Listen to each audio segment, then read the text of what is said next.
He's fully on the table now. Moses taking a seat, still stoic, still looking spry.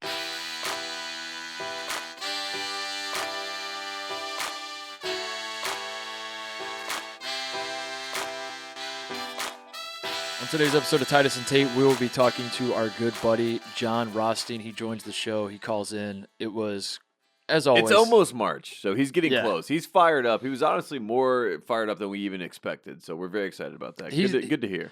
We talked to him about this budding empire that he has. It's unbelievable. I said this in the interview, but we talked to him what if I told you a man became a brand? Yes. John Rothstein. 1 year ago, we talked to John Rothstein, and the whole premise was, who is this guy? I know nothing about him. Now I feel like I know John Rothstein better than I know myself. I see him everywhere. He's all over everything. So we talked about that a little bit, but it was a fun interview, as it always is with him. He delivers the goods. Yeah, it's one of those things where we want John Rothstein to come on here, give us scoops, let us know what the pulse of the nation is out in college basketball nation. He didn't give us any of that. You know what I mean? He doesn't. He kind of just came on, made fun of us for not knowing what was really going on, and that's the show. That's what we want. Yeah, it's great. It's fantastic. We're also going to get a Pac-12 update from Tate. Yes. A lot of stuff going on in the Pac-12. Quietly, as it always is with the Pac-12, very, very quietly. Yes, almost silent. A whisper. Quietly. Yes. One of the most competitive conference races we have in college basketball right now. Well, we have to say Jay Wright went on a Fox broadcast this weekend and said that in the Big East, the new Big East, all 10 teams can win the national championship right now, as it currently stands. Including DePaul, who's so 1 and 10 in the conference. Congratulations to the Blue Demons. You're going to win the national championship. Hang the banner. Yeah, you did it. Yeah, Jay could Wright win the said national championship. He's won 2. So we're gonna do that. We're gonna do a Pac-12 update. We're gonna talk to Rothstein. We're gonna cover a little bit more. There's some wacky stuff going on in the world of college basketball, as there always is.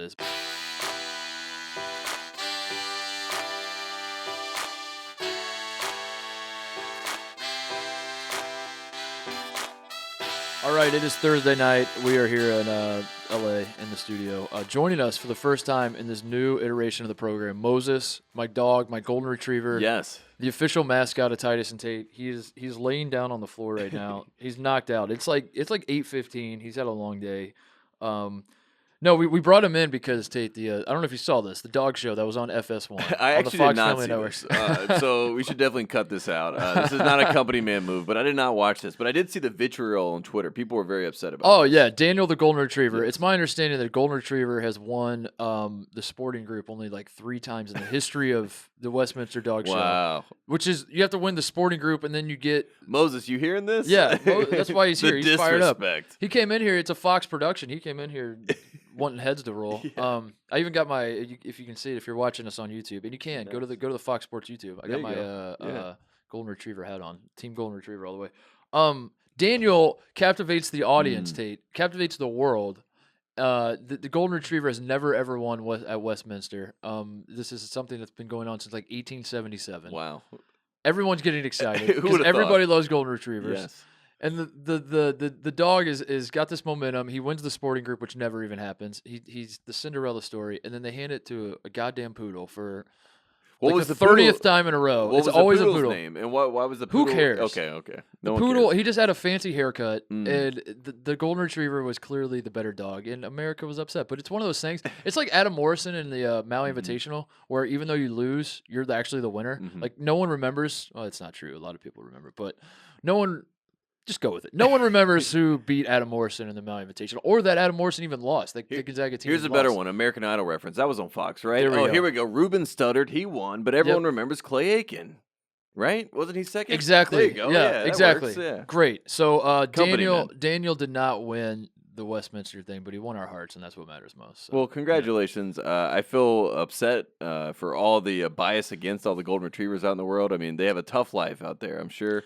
And yeah, Moses doesn't seem fazed. Moses, so we're fine. We're going to make him a part of the show if he's awake, if he's alive. For God's sakes, by the end of the show, this guy is knocked the hell out. Look, there's the Pac-12 fans right there. There they are. Moses, what's the Pac-12 update? Give it to us.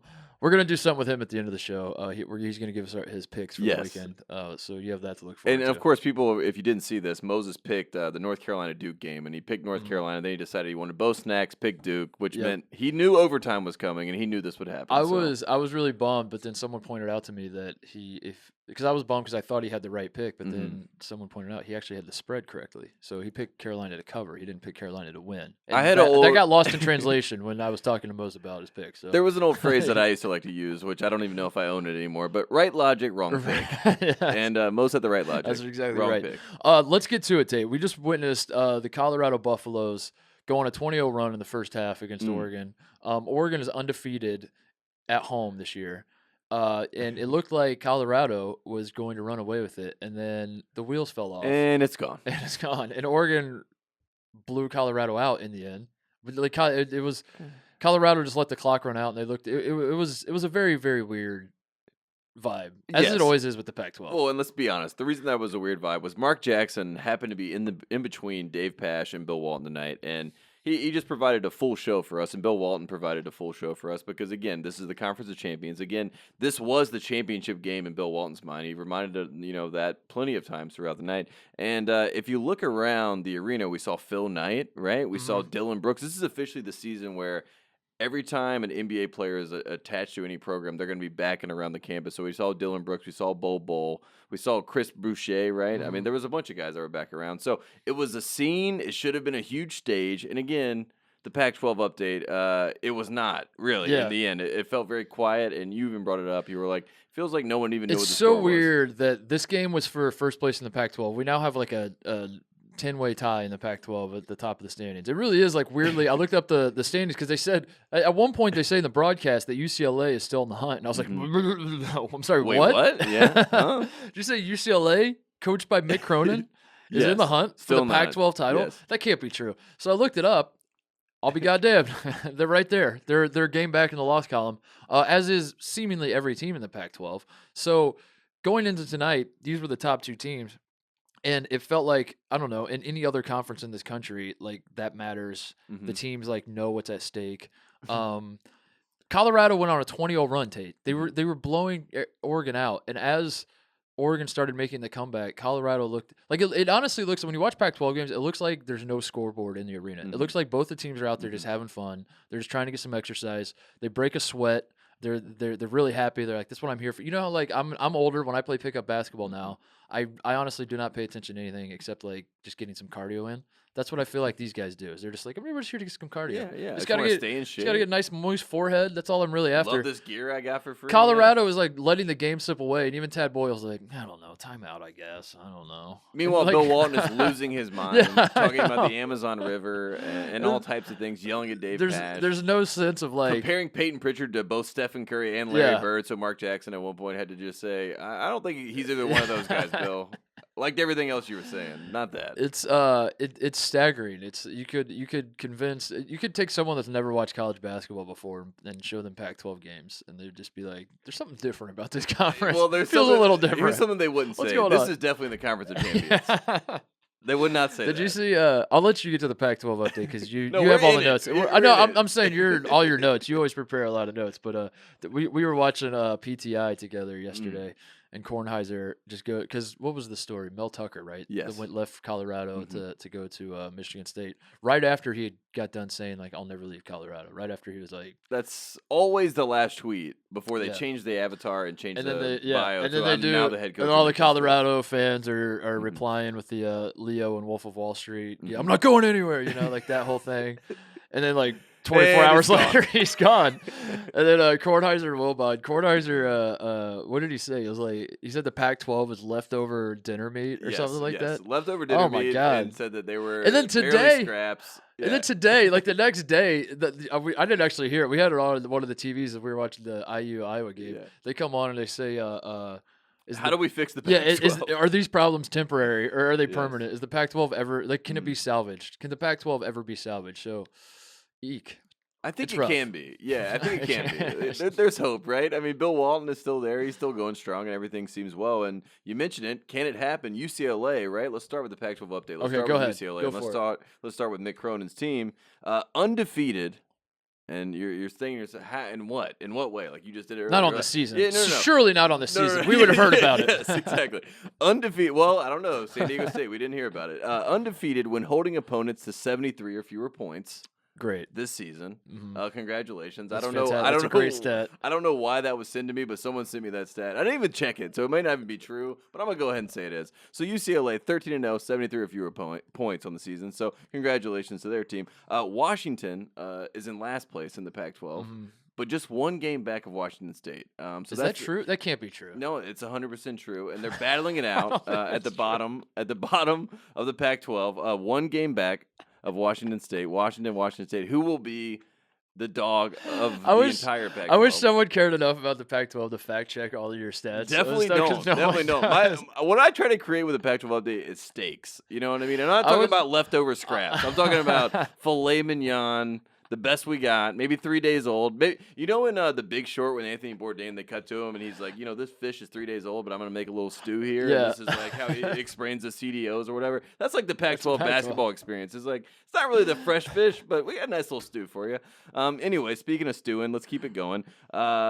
Sportsmanship is something that the Pac-12 has prided themselves on. Don't leave home without it. Yeah, exactly. Like you said, the score doesn't matter. We love each other. We're going to hug this thing out. And in fact, we saw it in the Stanford game last Saturday. Jared Haas, we had Oscar Da Silva for Stanford goes down with a face laceration. It was a very scary moment, scary injury. We will be serious about it. You didn't see this, right? I didn't see this, This no. is Pac-12 update, right? All right. Guy goes down. Man speaks 6 languages. Is a star for the Stanford team, and they're down in this game in Colorado. He goes down. It was a very solemn moment, right? A somber moment. And anyways, this is not sportsmanship that happened. Jared House said, the coach of Stanford. He said, "This is humanity." That's what happened today. All the teams, they got together and they had like a nice little moment. And I said to myself, this is the Conference of Champions. This is beyond basketball. No. This is humanity. That would never. is what we like to see. No, that would never have happened in the old Big East. Oh, okay. In the old Big East, you step on his face again. It's just different out west. You kick him. Just different out west. You kick him again. We got humanity in this conference. So again, that was a big moment for this weekend. And I want to go back to UCLA because again, like you brought up, they are probably the biggest story in college basketball west of the Mississippi when you are talking about the town of Westwood, right? Just like that little pocket. That's all. They're the biggest story. Everyone's talking about them in Westwood. Just in that little bubble. In that little bubble. West of the Mississippi, but in that little bubble. But Bill Walton, after the game, brings it up. He says they can still make a run.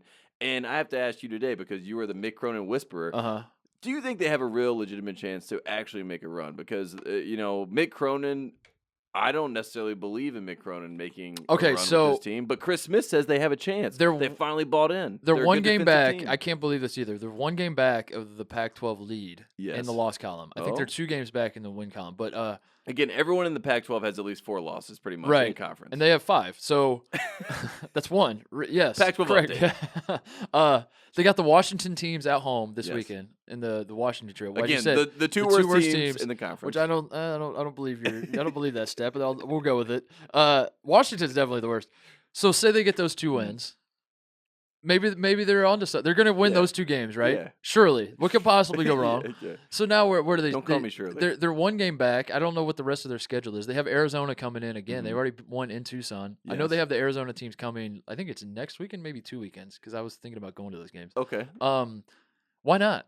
Why not? All right. That's what we want. Why not UCLA? I think that's the Pac-12 update. Why not? Why not UCLA? Chaos should ensue. This is Mick Cronin's first year. They've actually bought in, apparently. Again, like I said, Chris Smith told Andy Katz that. He said, we have bought in. We officially have decided we don't want to score points anymore. We just want to play defense, and we just want to get yelled at by our coach. Remember when the Pac-12, we really thought the Pac-12 was, it still is better than the ACC, by the way. Yeah, but we thought the Pac-12, I was like really excited about it in non-conference play because Washington's the only team that's beaten Baylor, by the way. It's hilarious. The number 1 team in the country. In Alaska. But Washington, all those freshmen that they have, McDaniels, Stewart, we know Kawhi Green from John Calipari fame. This is Kawhi Green's 4th one and done. Yes. Great. Arizona, I was excited about, obviously, with Nico Nation and those freshmen, Najee. And then we had Colorado, who was really good. Obviously, Oregon was surging. They win at Michigan. Peyton Pritchard looked like National Player of the Year there for a while. He's probably still going to be a first-team All-American. But there was a moment where I was like, man, I'm going to be watching a ton of Pac-12 basketball. And then I started researching and I saw that like half the games are on Pac-12 Network and no one gets it. Do you know when that moment was for me? It was in Chapel Hill when, North Carolina was down about 14 points, to Ohio State at the time. And I said, I'm going to have to watch all these Pac-12 games. Let me figure out what's going on with these teams. Yeah. And again, your whole list, everything seemed exciting. And here we are. And I guess it is exciting. It is exciting. It's still open. I'm not even joking. If you are really interested in watching a conference race, I mean, the Big Ten is exciting. I haven't looked at all the standings. I assume the SEC is pretty close because LSU is at the top. And Auburn. And they're not Kentucky great. Kentucky, is, that's pretty exciting. Big East, Seton Hall kind of has it in the bag, but they just lost. But we just learned that it's completely any team can win the Big East. Yeah, exactly. Yes. DePaul could make a run. Yes. If they just win 10 of their next 3, they'll be right there. But the Big Ten is obviously super fascinating. I think the SEC is really good. Big 12 is basically Kansas and Baylor at this point. They'll probably split it. Like Kansas will probably win the rematch, and then they'll both have one loss, and that'll be that. But the Pac-12, I mean, it's right up there in terms of like if you don't care about anything else other than who is going to win this thing, I want to see a good conference race. Ladies and gentlemen, the Pac-12 is your answer. And that's the update, folks. That's it. That's the update. The Pac-12. It's here, and we're gonna watch. It's here, and we're gonna watch, and that's it. Oh my God, fun times. Do we have anything else to say? I mean, do you have any Pac-12 notes? Usually, you at least have one. Well, Pac-12 I had Bill Walton said on the broadcast tonight that 5 of the top 12 teams in women's basketball are in the Pac-12. Ooh! So it is still the Conference of Basketball royalty. Just more so on the women's side, it appears. Well, look, that's all that really matters. Basketball is basketball, right? So congratulations. It was a tough week for us Pac-12 fans watching Kornheiser and Wilbon just basically saying like the Pac-12 is dead. It's leftover dinner meat. Can it be salvaged? This coach who says I'm staying in the Pac-12, I'm willing to be at Colorado forever. The Pac-12 cannot financially stack up against the Big Ten and the SEC. Well, then Colorado football became a mid-major because there were some people that were saying that it was a good job, and then there were some NFL offensive coordinators. I think it was the Chiefs offensive coordinator. I can't remember the whole story. That basically it was a step down for him to go to Colorado, and that was even more of a smack in the face. You know what I mean? That's a Pac-12 power program, and they have their all the traditions and everything. So. It's not a mid-major program. I cannot. Whoever said all that, I cannot stress enough. I'm out of football. I don't care. The answer for the Pac-12, I'm an XFL the guy. way you salvage the Pac-12, as I've said for years, is we need promotion and relegation in the Pac-12 just for basketball. Yes. To get San Diego, like if San Diego State and Gonzaga were in the Pac-12 right now, bump them up. Oh my God, it'd be great. And then you kick out Washington because they like put some stakes on these games, like Washington State game. Suddenly it matters. The loser gets bumped down to the Mountain West. You're playing Kyle in the Smith. WCC. Yeah. Come on, Kyle Smith. Win this game. If you're telling me that, Mike Hopkins is going to throw the kitchen sink and whatever it takes. If he's like, if I got to coach in the WCC I will literally next year, throw a sink. What do I have to do? It's great. You tell me. Honestly, the East Coast is 100% tuning in. Are they not? If you live, because that's the goal of the Pac-12. You're trying to captivate the attention of the entire country, but it's very hard. The only answer so far is Bill Walton. Mm-hmm. That's the only way they figured it out. But if you're telling me these games will send the loser, if Cal versus Washington and the loser has to go play against West Coast or Big West, they got to go play in the Big West next year. I'm watching that game. I'm 100% watching that game. And the next year, Washington will probably not win the Big West, which is even funnier. They get bumped down again. Yeah, watch the Big West. They just keep falling down. Well, we're in the CAA this year, unfortunately. That was a great update. Yeah, that's all right. That's it. Let's get to the interview. This is our interview with John Rothstein, our buddy. He came in guns a-blazing as he always does, full of catchphrases. My advice: listen to this interview like 5 different times and try to catch all the little phrases that Rothstein sprinkles in there. I didn't even catch them all. I was the one in the conversation, and I couldn't even keep up with John. It's like getting hit. It's all over. Coming from everywhere. So here it is, our interview with John Rothstein, and here we go. All right, joining us on the line is our good friend, John Rothstein. He is the host of the College Hoops Today podcast with John Rothstein. He is the host of Stuffed with John Rothstein, a new YouTube show that we are very excited to talk to him about. Excited, yes. He graces CBS Sports with his face. If you turn on your TV at any time. Let's be honest, he's the face of college basketball. He is the face of college basketball. You can also find him on Twitter, Instagram. The man has built an empire. He's selling T-shirts. John, I want to start there. The last time we talked to you, we had you on after you got engaged, and we'll get to that in a second, how the wedding plans are coming. But before that, we talked to you at the Final Four last year, and part of our intrigue was this idea that you're just like this this interesting robot that exists in college basketball. Nobody really knows a lot about you. How a lot Right. changes in a year. You're a star. You've built this empire where you're selling merch and you have all sorts of media, everything going on. How did this happen? First of all, it's great to be on with you guys, as always. It's great. That means that college basketball is stepping more into the spotlight when Titus and Tate call you. Second of all, I am far from being a star. I have miles and miles to go in my career. There are so many more things that I hope to accomplish and that I have not accomplished yet. So while I appreciate your kind introduction, I am a long way from where I one day hope to be. Oh, humble. We love That's it. why we love him. That's why so you're obviously a big college basketball guy. You are the college basketball guy. Tate and I, a couple weeks ago, we got kind of frustrated, mostly because our team sucked this year, John. Ohio State and North Carolina are not good. Not too great. So we took it out on the entire sport and just kind of went in on how this is a down year, how this isn't, there's not as many good players, not as many good teams, all that kind of stuff. But I feel like if there's one guy in the college basketball world that is all in no matter what, it's you. And you can correct me if I'm wrong. Right. So can you hype us back up, because March Madness is around the corner. We want to be excited about it. We need the juice, John. Yeah, so tell the people why this is not a bad year for college basketball. It's actually been awesome, and everyone should be very excited. Well, the great thing, and I think the thing that's, really brought people into college basketball, especially over the last 10 years, ever since Brad Stevens and Butler went to the national championship game back-to-back in 2010 and 2011, is just the fact that more and more teams from non-power conferences like a Dayton or a San Diego State this year have a chance to go far in the NCAA tournament. We've seen that happen a lot in the last decade. It happened with VCU. It happened with Butler. It happened with Wichita State. I understand why people from the periphery want a Final Four like we saw in 2012 with Kentucky, Kansas, Ohio State, and Louisville. I would love that. I understand why people from the periphery want a Final Four like we had in 2015 with Wisconsin, Kentucky, Michigan State, and Duke. And I understand why people from the periphery, just like they would in golf for Tiger Woods, want to see Duke play deep into the NCAA tournament like they did last year with Zion Williamson, only to lose in the Elite Eight to Michigan State. I get all that, and that draws in the casual fan. But for college basketball people, the people who are living in it right now, day in, day out, by the minute, by the second, by the hour, we have right now a tournament about a month away that's going to start, which could be as unpredictable an NCAA tournament as we've seen in recent memory. And in all my years covering the sport, maybe ever. I mean, the 2011 NCAA tournament had UConn a 3 seed, Kentucky a 4 seed, and then VCU and Butler on the other side of the bracket in the Final Four. This could be crazier than that. And I understand why some casual fans may want to see the Blue Bloods. But if you want an equal opportunity tournament where we could have a Final Four that features Baylor, Creighton, San Diego State, and Dayton, 2020 is your year.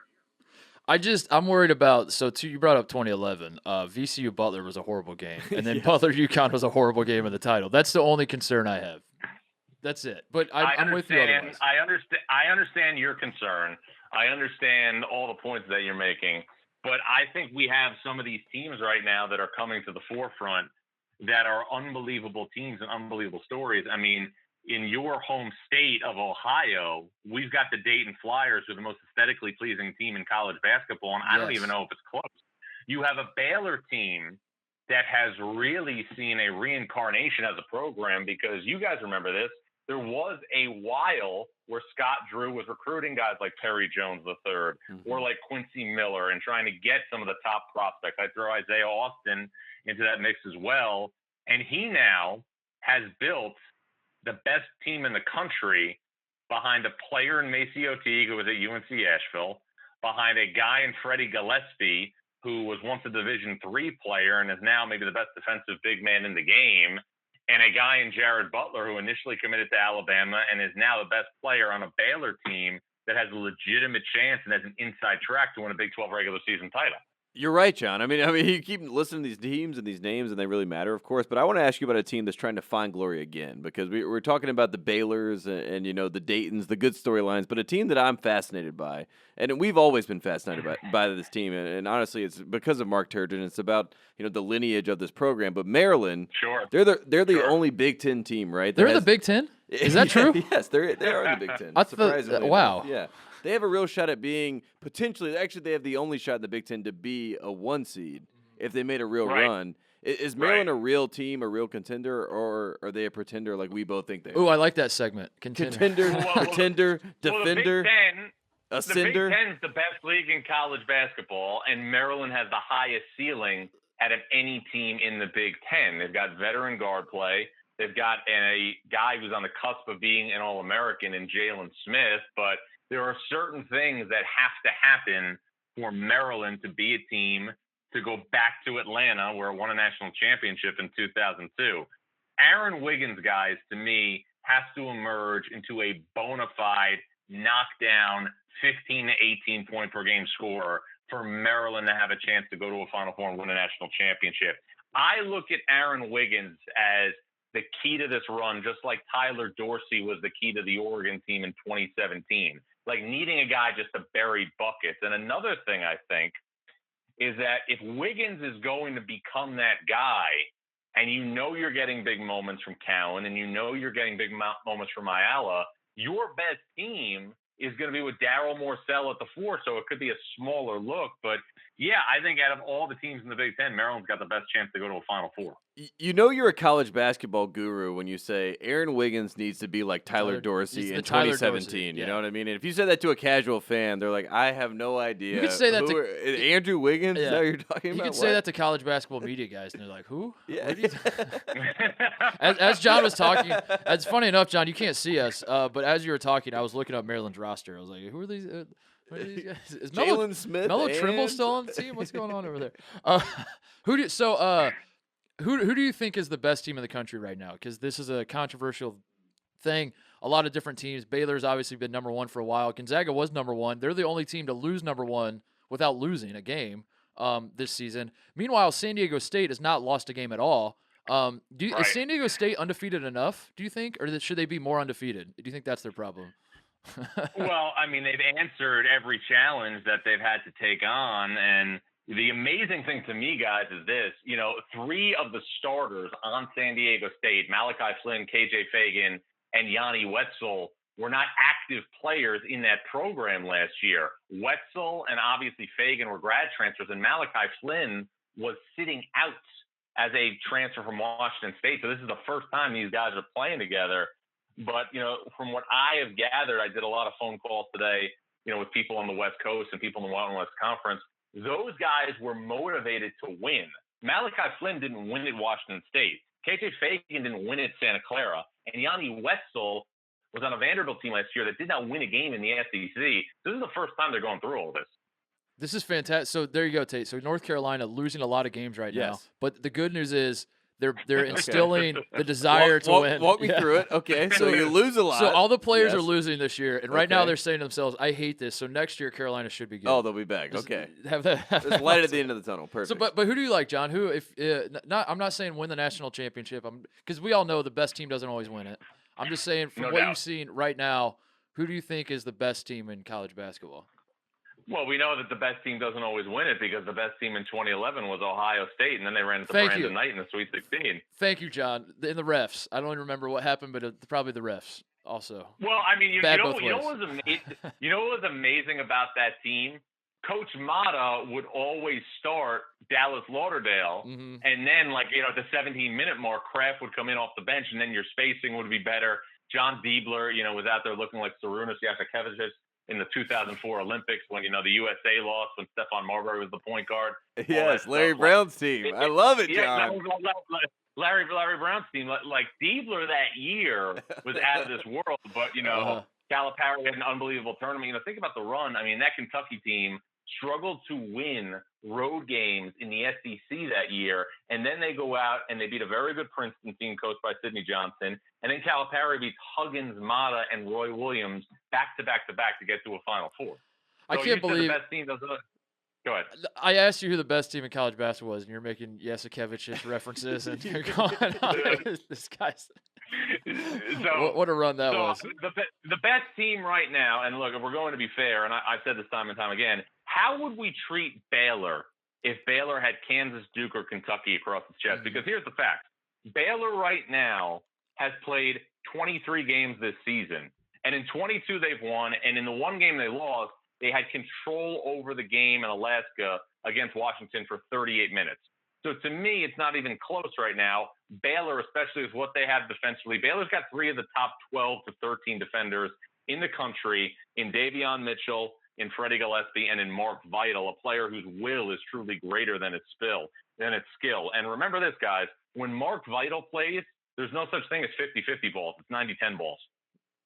Love it. I love it. Is that no wonder you sell T-shirts. Yeah, John. I was gonna say like, all these phrases. They're just like they have so much punch behind them. John, I want to play a game with you. So I gave you a heads up on this a little bit, but so your new show is Stuffed on YouTube. It right. pairs the two things that you know and love in this world, which is college basketball and eating food. That is the premise, correct? That's how you describe it to people. Yeah, I mean, it's food and college basketball is not, much better combinations than that in life. You guys know that. We hung out socially in LA last spring.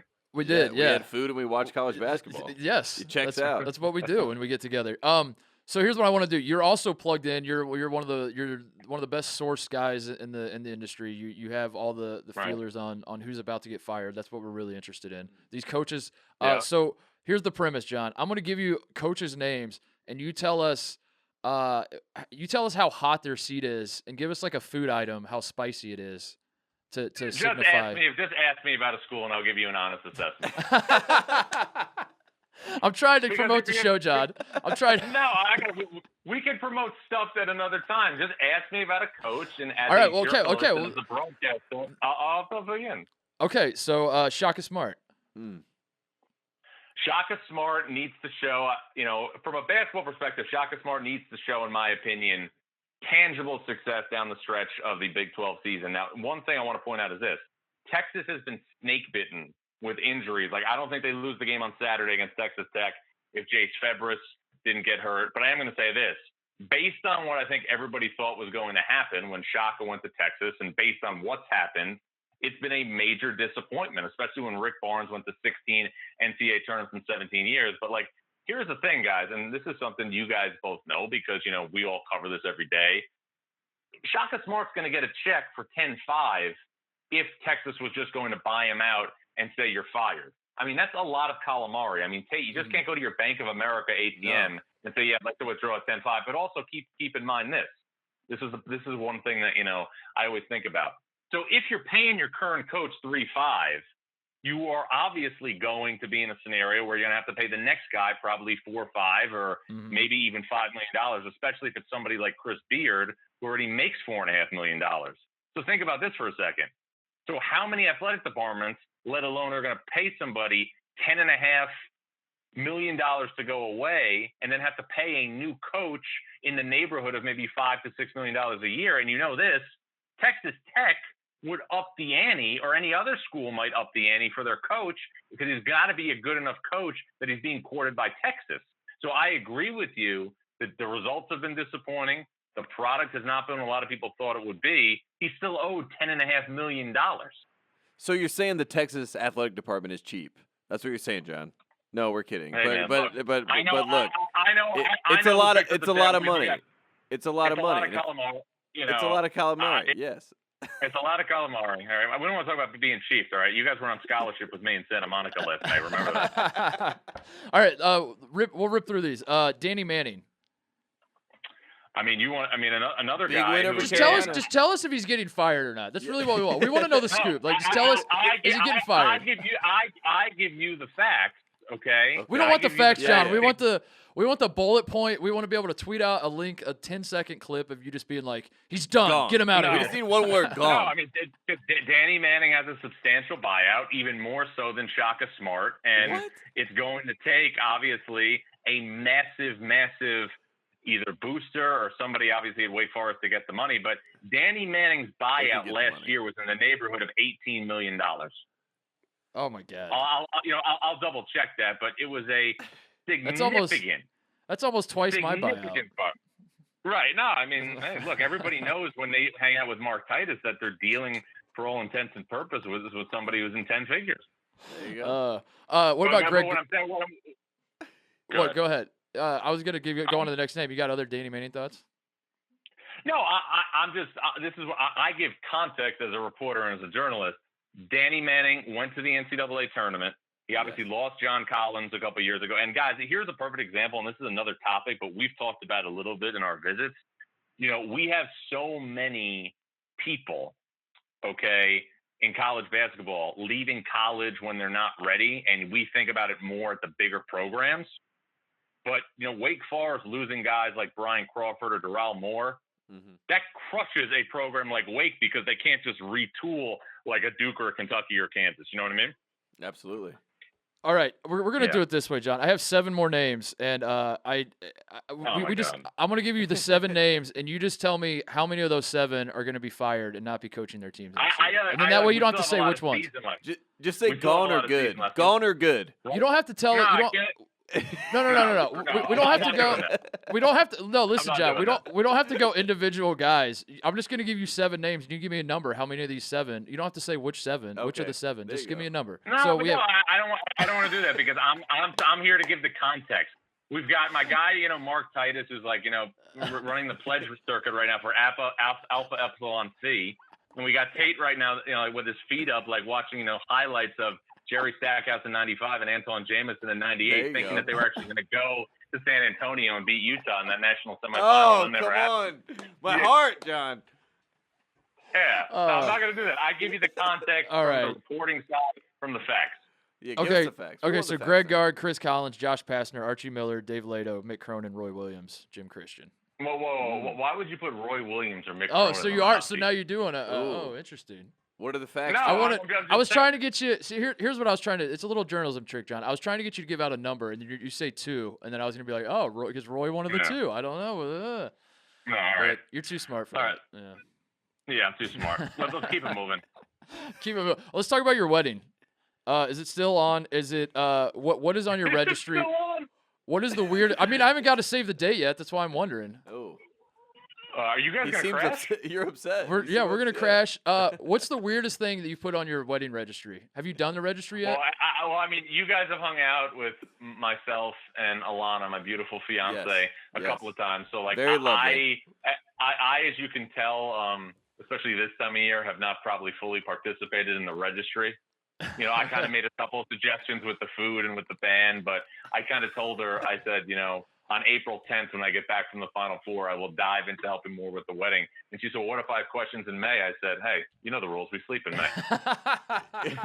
Can I ask, you said about the band and food, what were the 2 items that you said band-wise? Was it they have to play Shout, and then the food-wise they have to have crab cakes, or what was it? Food, I think I was pretty picky on, like, the late-night food, like, after everybody's had, like, their dessert. And also, the pizza. Cocktail hour. Some pizza place in Manhattan you're going to get, Yeah, New York pizza. New York pizza. So I was pretty picky on that, and I wanted to make sure that, like, the band had some good vibes so, like, people could dance a little bit. Like, I'm not one of these people who, like, want to go to a wedding and, like, get crazy to Journey or Bon Jovi. I needed something with a little bit of a beat. Who's the most famous person you're inviting? I assume it's going to be a coach. Have you figured that out yet? Bob Huggins. I would say probably famous person would probably be Kevin Carter, my friend from CBS Sports, who was a member of the Super Bowl champion St. Louis Rams defensive end. There we go. All right. And us. Yeah, that guy's massive. He could kill somebody with his hand, like squeeze him and choke him to death. Is that a threat, John?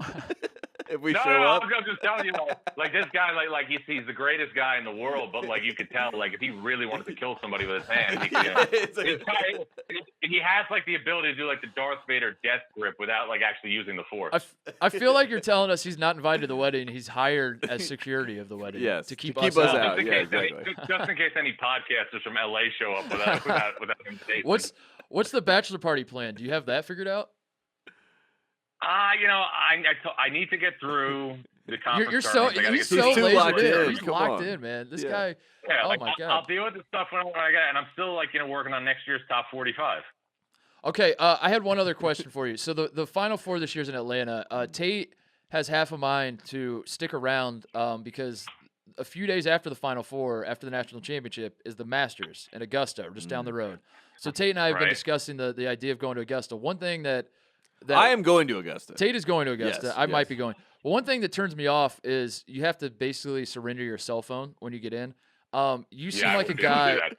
You seem like a guy who's always plugged in and on your phone. Do you have any tips on how to smuggle a cell phone into places you're not supposed to have a cell phone? No, but I wouldn't put myself in that position. you just turn around and leave. But it's over. The season's over, John. Like Alana has really gotten into like hot yoga, and she's like, the rule is though you can't bring your cell phone. And I was like, all right, I will never do that. So like if I lift. I want to jump in the sauna or something like that, I put the cell phone right outside the door so I can see if it rings or not, so at least I have control. I would never, ever surrender my cell phone. It's bad enough when you're on, like, the flights and the Wi-Fi doesn't work. Like, I get this anxiety, like, what if something happens? Like, yeah, so I would never be able to surrender my cell phone. I would remove myself from the situation immediately. Can I ask, what's the worst-case scenario that could happen in college basketball that you missed by not having your cell phone? You know, like what would be the emergency that he treats all scoops the same? That's one thing I love about you, John. Is if Coach K passed away on the sideline, you would treat that scoop the same as if a kid transferred from Hofstra to Fordham that averages 2 points a game. You treat it all the same. When we got the news last time we were doing the podcast that Justice Kithcart, the one-time Pitt commit, like he was a grad transfer to the Nichols. I mean, there's always a place for it.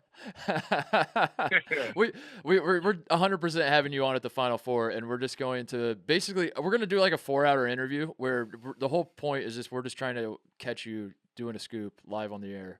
As we're doing but we can't. We're not going to be out in the public. Like, we just got to kind of do it like either in a hotel room or like an office.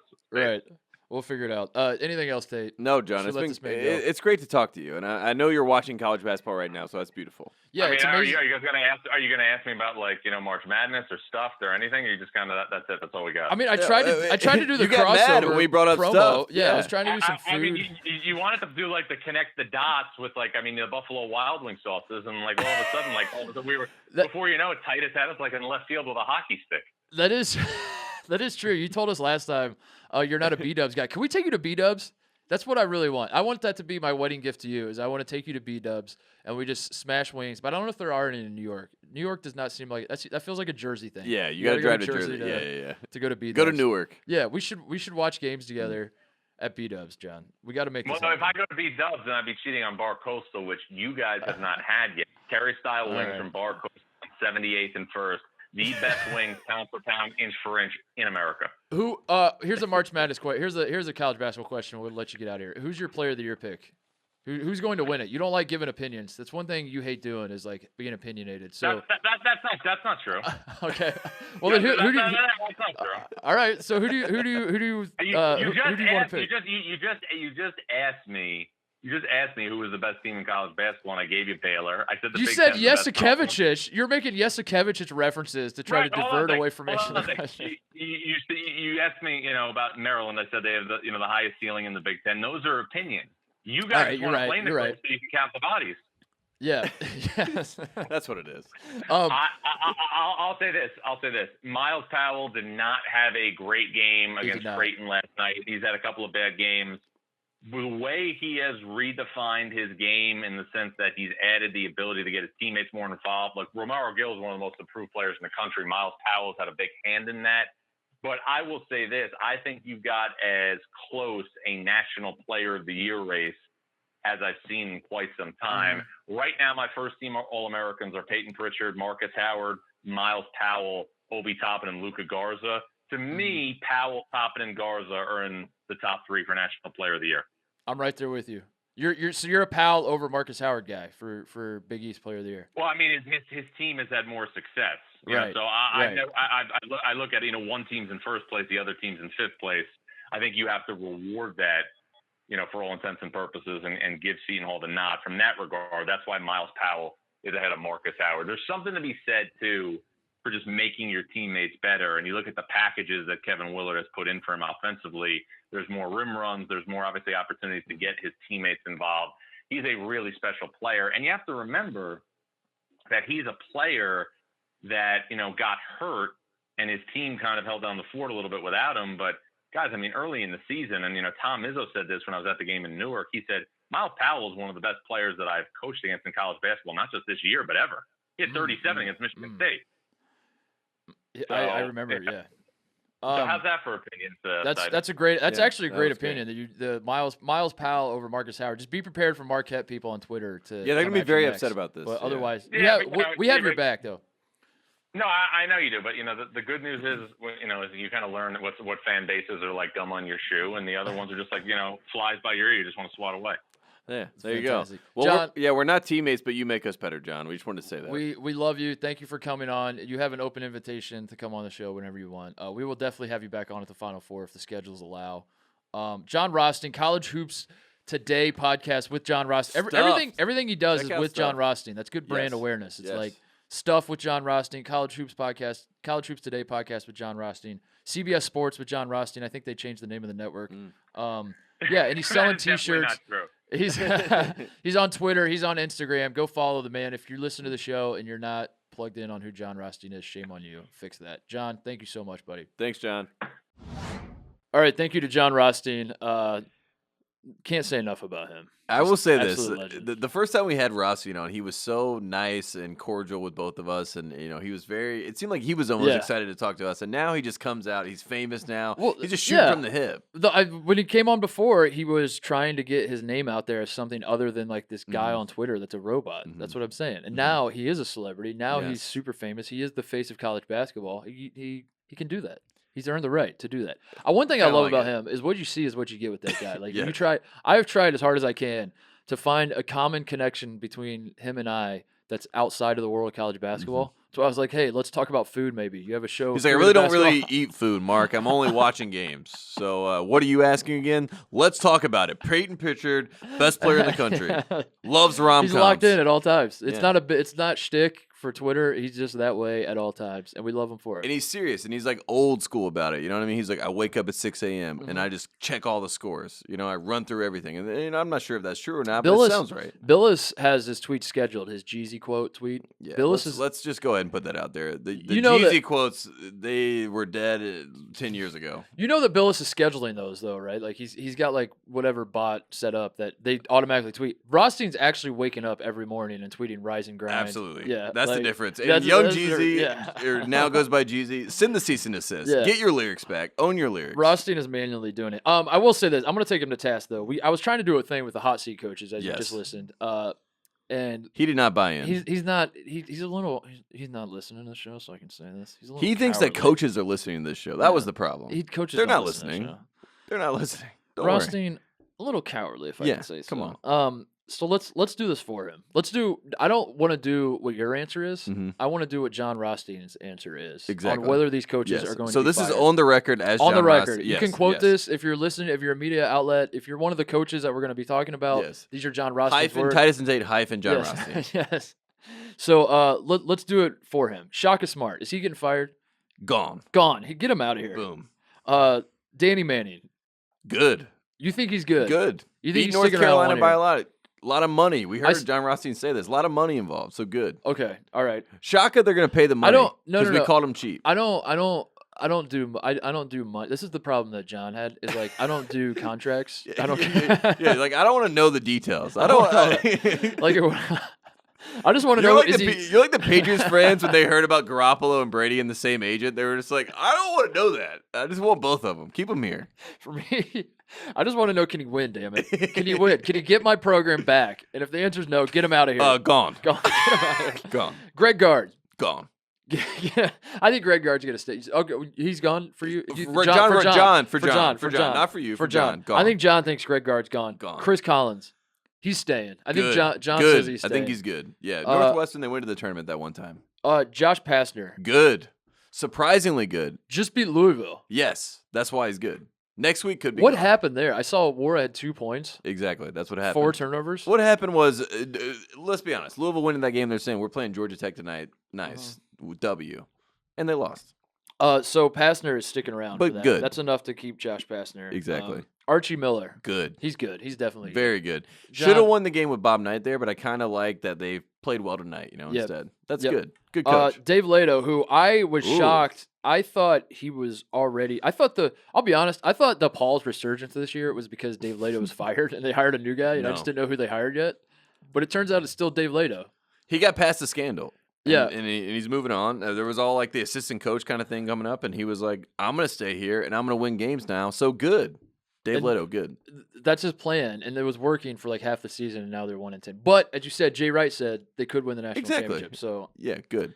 Jim Christian, Boston College. This is a tough one because I think Boston College, again, a team that plays over their talent, a team that beat North Carolina in the Dean Dome. Not that it really matters, but that was a good win. And I think Jim Christian's a good coach. Gone. He's gone. All right, Mick Cronin. I think John is firing I think him. he's good. You think he's good? I think Mick Cronin is good because John Rothstein wants Mick Cronin to be at UCLA for the scoop. For the scoop game. Yes. Okay. Good. Okay. All right. That's what we have to think about. What's good for the scoop? What's good for Rothstein is Cronin sticking around for like 1 or 2 more years. And yes. then Okay. And then finally Roy Williams, who I couldn't believe. Yeah, I couldn't believe John put this on this list. Like when we were making the list, he put Roy on the list. He said gone. I said, Roy, I was like, he's a legend. He goes, yeah, but you paying attention to what he's doing this year? I was like, wow, John. Bang. Wow. That's, Bang. John, what? So he's on fired. top of it. So John's saying Roy's going to get fired this year. He said he's gone. That's crazy. Yeah. Can you imagine? Shocking. Heard it Put here that. first. Is that a quotable? Can we get that out to the world? John Rothstein says Roy Williams has to go. When will North Carolina be back? Once Roy Williams is gone, John Rothstein. Oh, man. So there you have it. That's who John Rothstein meant to say was going to be fired. What games do we need to talk about? What else we got to cover here? We got to talk about quickly the Illinois game, which, was a game that Rocket Watts, a guy that we had been talking about with Michigan State, will he ever have a game that he actually plays up to, quote-unquote, his talent level? He does it. Michigan State's blowing out Illinois in this game that was pretty much set up for Brad Underwood to wear the orange jacket and say, this is Illinois. We are here. We're a real team, a real contender. And they make a big comeback. Darren Williams is there, and he does the free throw with Kofi Coburn.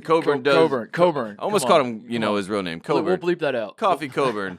And he does the free throw the same time as Darren Williams. It's a beautiful moment. They get the lead, but they end up obviously losing. And it was unfortunate with knee injury, but it was apparently. Sumu, apparently it's fine, right? It's fine, I think, but I don't know how he was fine because that. It was not a great sight. I'm glad he's fine because that is a brutal way to end your season as an individual player. If you blew out his knee, and he came back, could have gone to the draft last year. Yeah. So it was a tough loss for Illinois, but it was a cool moment with Darren Williams being back in the building. And I have to say this: Illinois is back. Boom. Illinois is back. Yes, not gone. Despite losing. Yes, they're still back. Yes, because Michigan State had to win that game. Illinois also had to win that game. But to they win did. The They did win that game in the moral sense that they made the comeback. Do you realize they had the spectacle? We talked about this with John. They won the PR war. We talked about it with John. That Maryland is in first place in the Big Ten right now. Do you realize that Penn State is in second place? Are you aware of this, Tate? Boom, boom. Yes. Congratulations to the Nittany Lions. Congratulations to Penn State. I have an idea. I think it was the Pat Chambers talk on the last podcast. You know how we did the Seton Hall thing where when we talked about Seton Hall, they retweeted us, or they I saw the Seton Hall account, the men's basketball account followed us. Yes. I kind of want to do. I want to make this a thing where I don't know. I want to do like a social experiment where everyone listening to this podcast, I want them to be in on it, but I want to do. So here's my idea. Yes. I feel like these teams, like this is a big year for teams that are having years that make no sense to their fans. So their fans are just desperate to be like, will someone notice us? This has happened with San Diego State. They're undefeated and they feel like, how are we ranked fourth? This doesn't make any sense. West Virginia, there have been a lot of West Virginia fans that are tweeting at me saying, when are you going to talk about West Virginia? Which they just lost to Kansas, by the way, at home. Wasn't even on TV. It was on ESPN+. What the hell? Yeah, exclusively on Exclusively ESPN. Yeah, on very ESPN+. exclusive. Yeah, we cannot watch that game. So it doesn't count. I saw Roethlisberger was there, by the way. Did you see that? No, what was he doing there? He was sitting next to the. I only saw the. I didn't watch the game. I'm not subscribed. Kick Rocks. I don't have that. Yeah.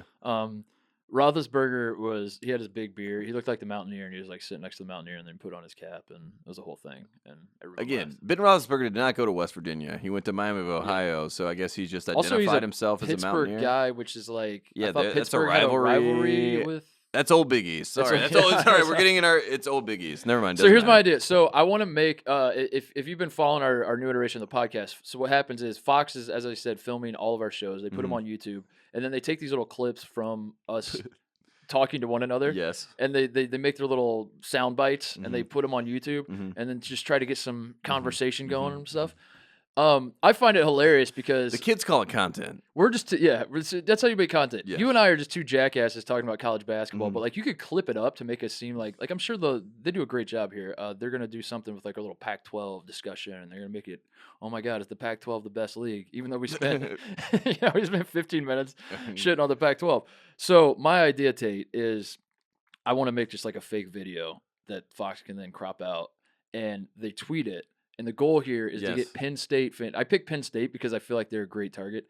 The goal here is to get the Penn State Twitter account to like retweet it and follow me and be like, "Thank you for having our back." Is this your Tony Carr revenge? You're like, I'm going to trick Penn State into believing that I believe in them. So everyone listening knows what's about to happen. Yes. I'm now going to turn to the camera and I'm gonna prepare myself. I got my notes here. I'm gonna try to do a thing right here. I'm gonna just basically do like a Dickie V rant, and then I want them to clip it up. Oh baby, come on, baby! I want them to clip it up. And actually, I shouldn't look at the camera because that makes it too obvious. Yeah, I should look at you. Okay. Yeah, look at me, but then look at the camera. Like, you know what I mean? Look at the camera lovingly, as if you're speaking right into their soul. All right, here we go. So because Penn State just won at Purdue. Okay, we'll go over it. Okay, start it. Okay. Tate, I got to tell you, I am absolutely disgusted at just the disrespect that Penn State is getting. Like, seriously. You're seeing all the talk about the Big Ten. It's Maryland. It's Illinois' resurgence. Michigan State is up there. We're talking about Ohio State and Michigan, and are they good? Purdue's putting a ton of points. Iowa's got Luka Garza. When are people going to talk about Penn State? They've won 7 in a row. They just beat the brakes off Purdue in Mackey Arena, one of the hardest places to win in the country. They are one of 5 teams, I believe, in the top 20 of KenPom in offense and defense, Tate. They have 5 true road wins. This is listen, count them. You're looking at me. I can see it in your eyes. I'm saying Penn State's great, and you have that look like you're out of your mind, Tate. Whether you believe it or not, Penn State is a Final Four contender. Lock it in. And there it is. Okay, so we'll cut that up. I want them we'll to go tweet to the that Final out. Four. Yeah. I think that could get some good engagement. I think Penn State people will really like that. That was good. All right. I just want to try that, see where it goes. Can you just do that every week? I really should. Yeah, just pick one it's team. Like it's my and pander. It's my social experiment. Like I don't think anyone, because like all the Penn State people don't really follow basketball, so like no Penn State people are listening to the show. So you just get a little clip out there and throw it out there. That's all it takes. Can I do the opposite of that, where like if one of these teams follows me, I turn on them and then I just call them out and I'm just like, stop following me, Lipscomb. Like I don't like your program. Not about you. Let's do that. That'd be great. All right, so that's the goal. The goal here is we're trying to get Penn State, the Penn State men's basketball account, to retweet the video. This will happen. Let it happen. We're gonna let it happen. Anything else before we get to Moses? Shout outs and closeouts? Yeah, shout outs. Okay, yeah, and then we'll do Moses picks at the very end. Yeah, here. let's do some shout outs. I just want to shout out in general to Rutgers. This was shown to me by Kristen, one of our producers. Okay, so Rutgers versus Maryland. This is New Jersey versus the state of Maryland. Apparently, at one point, Maryland put out this tweet that we tweeted, the Big Ten stat of the day, basically saying that, what was it called? Something, wherever they do their free throws that they're in, this 5% worse, right? And then Rutgers comes back and it's like, our fans make it 7% worse from the free throw line. And then Maryland comes back, their account, this is the account, by the way, not like these are 2 people. This is the account, and the account comes back and says, well, all the people in New Jersey want to go to Maryland. And then, New Jersey's like, what? And then the state of New Jersey has apparently a Twitter account. They come back and said, nobody from Jersey wants to go down and get crabs. Boom, roasted. Rutgers wins. And that's another win for Rutgers. And it makes me, once again, not believe in Maryland. And here we go.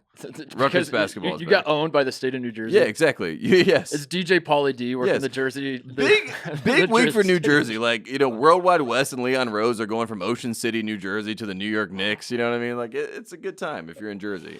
Congratulations. I want to give a shout out to Auburn. They just won in overtime against Alabama. They kind of let they should not have even gone overtime. Game. But Auburn's doing this on purpose, Tate. They've won 4 of their last 5 games have gone to overtime, and they've won all 4 of them. They also beat Furman earlier in the year. Furman, sleeper team. Keep your eye on Furman. Got a little birdie chirping at me saying Furman is going to make some noise in March. So lock that one in. Get that one on camera as well and tweet that to the Furman people. Yes, the Furman account will follow for sure. Fantastic.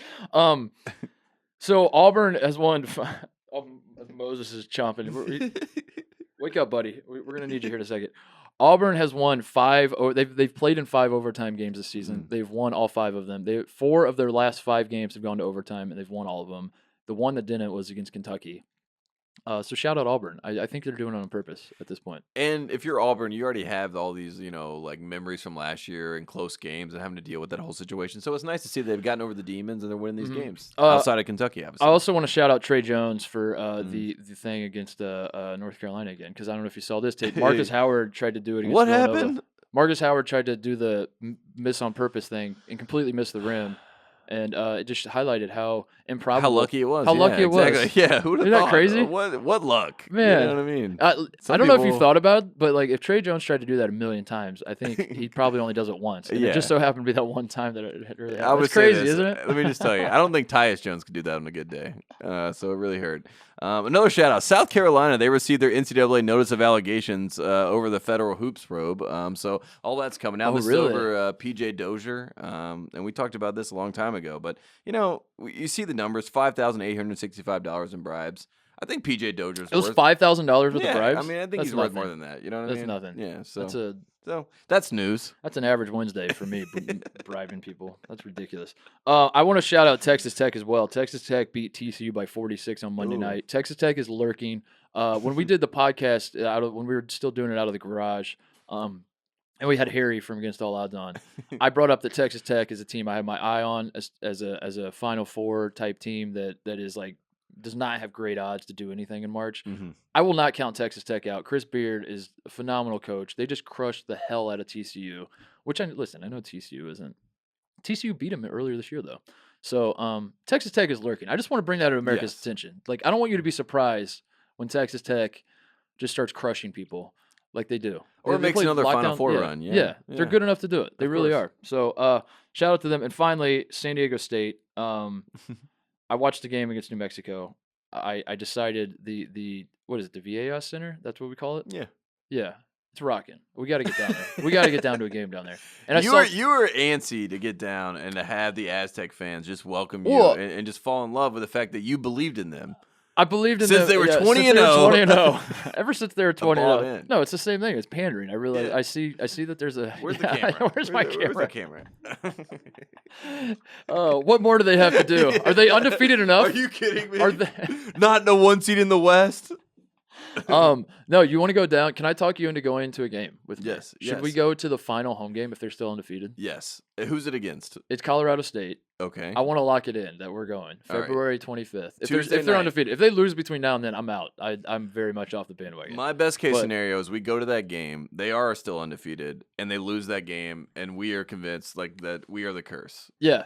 Yeah. And then we start doing that every year. We just try to find the teams. The last undefeated team, Bobby Hurley. We just go down there and we're just like sitting there, Arizona State. People this one's for this one's for you, Bob Knight. And then we pop champagne with the 76 Hoosiers. Run out. There you go. Yeah. Did you see by the way, the old ladies of San Diego State that the new Sister Jeans. There's two of them, but they're actually watching their team in the regular season, unlike Sister Jean. Sisters Jean. They're following their team actually throughout. Do we know their names? They don't just pop up in the Sweet 16 and say, "Yeah, I've been a fan all year." Oh yeah, I've been here the whole time. Yeah, right. Who, me? Watch me shoot. We don't know their names. We got to get them on the podcast. Maybe. Okay. Yeah. So we'll get the full story. If you're their agent, they had to sign "What It Do, Baby." All right. Are we ready, Moses? Come here, buddy. Here's what's gonna happen. We have Moses in the building. If you want to see his beautiful face, as I said, go to the Fox Sports YouTube page. We are going to have him pick games. But as I was going over which games we should have him pick, Tate, I thought there's a lot of big games this weekend. How do we discern what games are important? Which games are worthy of Moses? And then I'm watching the Westminster Dog Show, and I realized, what if Moses just picks games between two dog mascots? Okay, I like it. Okay. So we have two such games. Are there enough games for this? There are two. Okay. We have the Samford Bulldogs versus the Citadel Bulldogs. That's on Saturday. Citadel is a military school for people that do not know. Yeah, congratulations. And then we have the Georgetown Hoyas, which technically no one knows what a Hoya is, but their mascot is a bulldog. Yeah. They're playing Butler. They're playing at Butler on Saturday. That's on Fox. On 2:30 Eastern. On Fox. So we're gonna have Moses pick these games. I got to lift them up. You're gonna have to give a play-by-play of what he's. So Moses is down on the floor right now, and he is not sure that he is actually making these picks. In fact, he doesn't know anything about the Citadel or Samford. He just knows that Daniel got snubbed, and he's just trying to defend the breed at all costs. He's fully on the table now. Moses taking a seat, still stoic, still looking spry. Still looking strong. He hates this. All right, Mose. Are you ready, buddy? I'm going to put... Okay, so the first game we're doing is He's Samford, like, I need all the bags of snacks. Samford and Citadel. So Samford's going to be on the left. We'll put it on his left. We'll put it right by his left paw. Yes. Hold on. Let's make it. Samford is this one. Yes. Citadel is the right one. Moses, put your chin up. Let's play fair. Okay, go ahead. When you're ready. Go, Boom. Moses. Okay. Samford. He picked Samford. So big showdown in whatever conference that is. Look it up for yourself. I'm putting my computer down so we get full Mose view. All right. We also have... Moses, where's your camera? We also have Georgetown and Butler. Georgetown at Butler. So we have Georgetown is the left one. Butler is most. Come on, sit up here. Let's go like this. Georgetown on the left. Butler right here. Chin up, Moses. Don't cheat. Okay. Here we go. Okay. Oh, wow. Is he going Butler? Is he okay? Wow. He's going Butler. Oh. He's going Butler. Oh, you thought he's going Butler? I think it's going to overtime, and I think Georgetown's going to win in overtime. So go ahead and mark that down. If you're a bettor right now, There it is. regulation definitely okay, but wait for overtime. Moses. Congratulations, Moses, Mose. speak. Speak into the mic, Moses. Speak. There it is. There it is. The softest bark in the world. Is that it, Tate? Do you have anything else? No, that was a beautiful moment. Those are great picks. Can we just keep doing this? Can we keep finding dog games for Moses to pick, or any game? Any game. Just Moses, have him pick anything. You're the whisperer. That's it. That's the show. We'll be back on Tuesday. Thank you guys for listening. Thank you, Moses, for being the best. We'll see you guys. Perfect.